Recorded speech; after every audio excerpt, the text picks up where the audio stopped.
Darkness clung to the corners of my childhood home as I reluctantly contemplated my descent into the fear that had plagued me for as long as I could remember.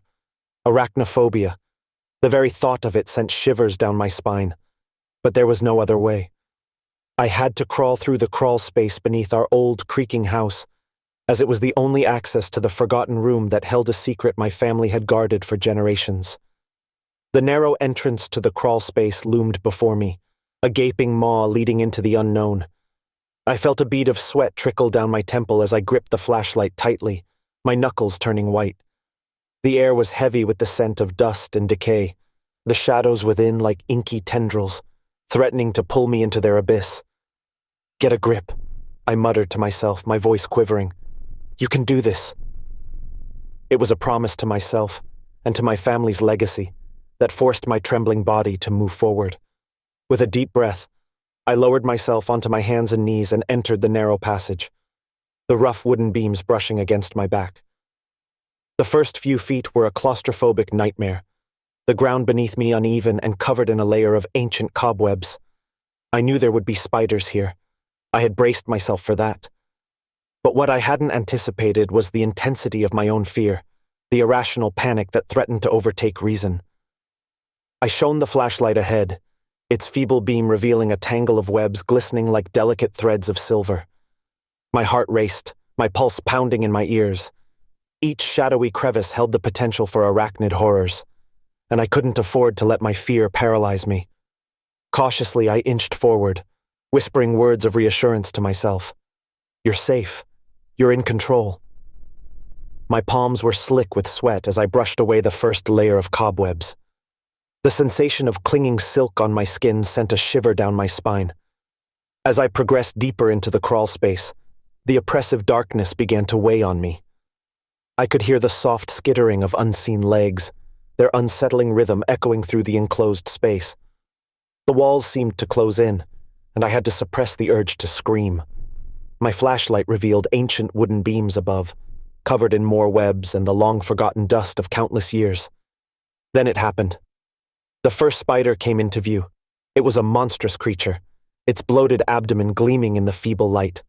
My breath hitched in my throat as I watched it scuttle away, vanishing into a crack in the wall.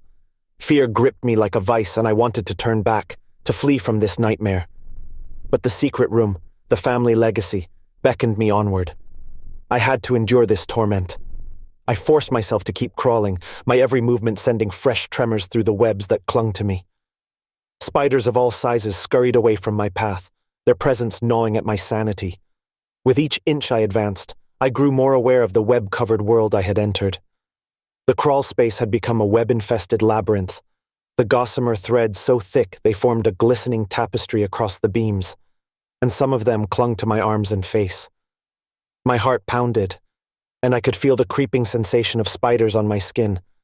I wanted to scream, to rip at the webs, but I knew that would be madness. I had to stay focused on the goal, the room that held the secret my family had guarded for generations. As I approached what I believed to be the entrance to that fateful chamber, the air grew colder and heavier, as if laden with ancient dread.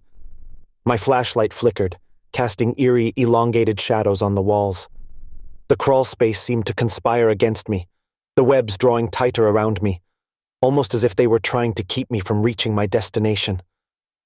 I inched closer to the entrance, determination overriding my terror. But as I crossed the threshold into the hidden room, I discovered that my journey through the crawl space had brought me face to face with my worst nightmare. The room was filled with spiders of all shapes and sizes, their glittering eyes fixed upon me, their countless legs poised to scuttle in every direction. Panic surged through my veins, threatening to consume me as I stood there, trapped in the heart of my arachnophobia. I was surrounded by a sea of spiders, their chitinous bodies writhing and twitching, their multifaceted eyes reflecting my terror. The room was like a nightmarish tableau of creeping horrors, a realm where I was utterly outnumbered. I fought to control my breathing, my body trembling with fear. The flashlight in my hand shook, its dim beam illuminating the grotesque arachnid congregation that filled the room. They were on the walls, the floor, the ceiling. Everywhere I turned, there was no escape. I had heard stories of people paralyzed by their phobias, but the stakes were too high. I had to overcome my fear to uncover the family secret that lay hidden within this room. Gathering all my courage, I forced myself to take a step forward, my foot sinking into a carpet of spiders that scattered with a hiss of warning. With each step, the spiders retreated, their numbers thinning slightly. The room had a palpable tension, a sense of malevolence that went beyond the instinctual fear of spiders. I realized that something otherworldly, something sinister was at play here. As I approached the room's center, I saw an ornate, cobweb-draped chest, intricately decorated with symbols I couldn't decipher. It was the repository of the family secret, the key to our legacy. But it was also a focal point for the spiders, who seemed to guard it with unnatural zeal. My fingers trembled as I reached for the chest, its surface slick with spider silk.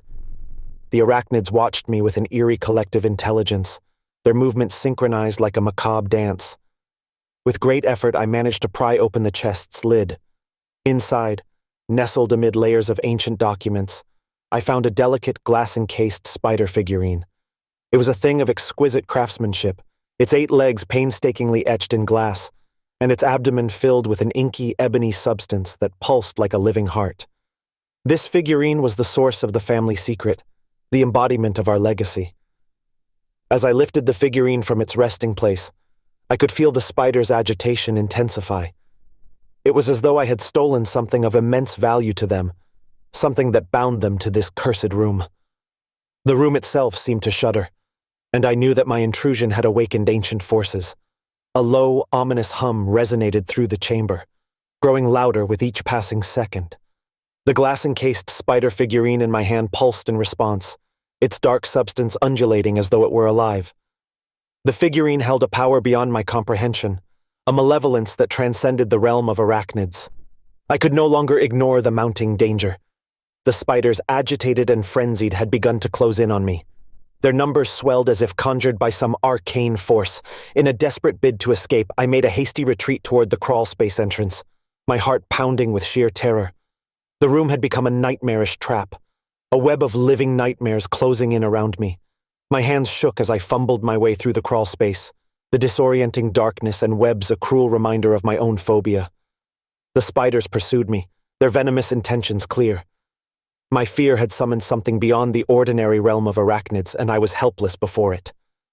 I emerged from the crawlspace, my body covered in cobwebs, my heart pounding as if it might burst.